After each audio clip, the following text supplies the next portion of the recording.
જસદણના કાળાહાર ગામના જે યુવકની વ્યાજખોરોએ નિર્મમ હત્યા કરી, જેને લઈને આજે જસદણ સિવિલ હોસ્પિટલ મુકામે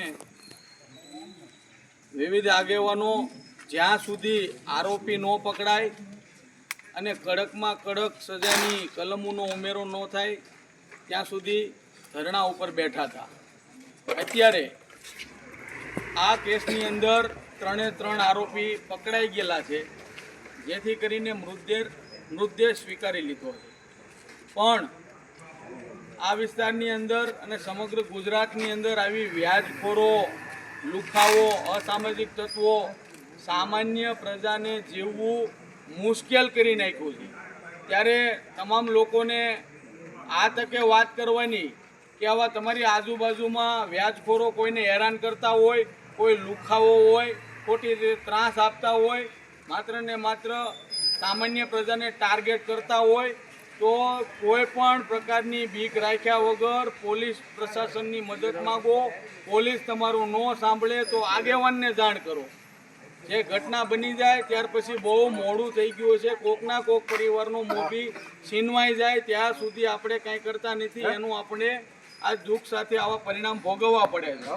તો તમામ લોકોએ જાગૃત થઈ અને જ્યારે આવા વ્યાજખોરો પઠાણી ઉઘરાણી કરતા હોય, ધમકી દેતા હોય, કોઈ પરિવાર હોય, કોઈ બી સમાજનો, એના આવા લુખાઓ આવે તો 2 ધડક પોલીસને કહો। પોલીસ વાત ન સાંભળે તો આ નાના મોટા બધા આગેવાનને કહો।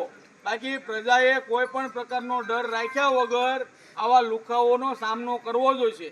નકર અવારનવાર આ પ્રકારે કોકના કોક પરિવારના મોભીની આ રીતે હત્યા થાય છે અને સમગ્ર ગુજરાતની અંદર આમ ગણો એટલે અત્યારે કાયદો વ્યવસ્થો કચડેલી હાલતમાં જ છે।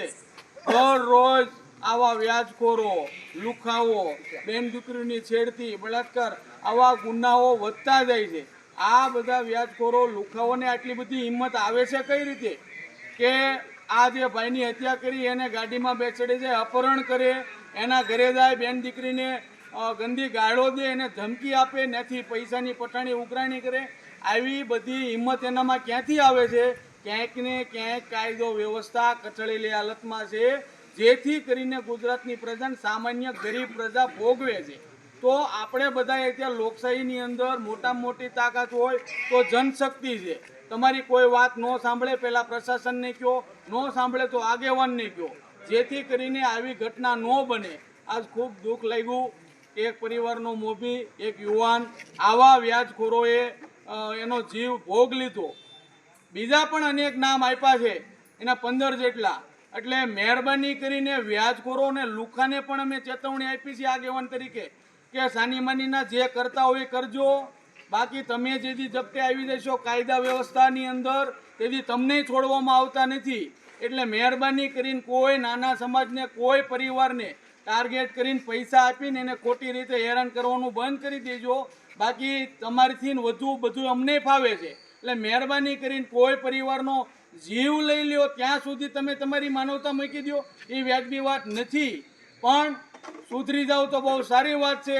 બાકી તમે જે છો ને એ જ અમે છીએ। એટલે મહેરબાની કરી અને આવા યુવાનો, બેન દીકરીઓની હત્યા અને આ બધું બંધ થાય, લોકો જાગૃત થાય, પોલીસ પ્રશાસનની મદદ માગે, અગાઉ વાત થઈ આગેવાનની મદદ માગે, જેથી કરીને આવી બધી ઘટના આપણે અટકાવી શકીએ।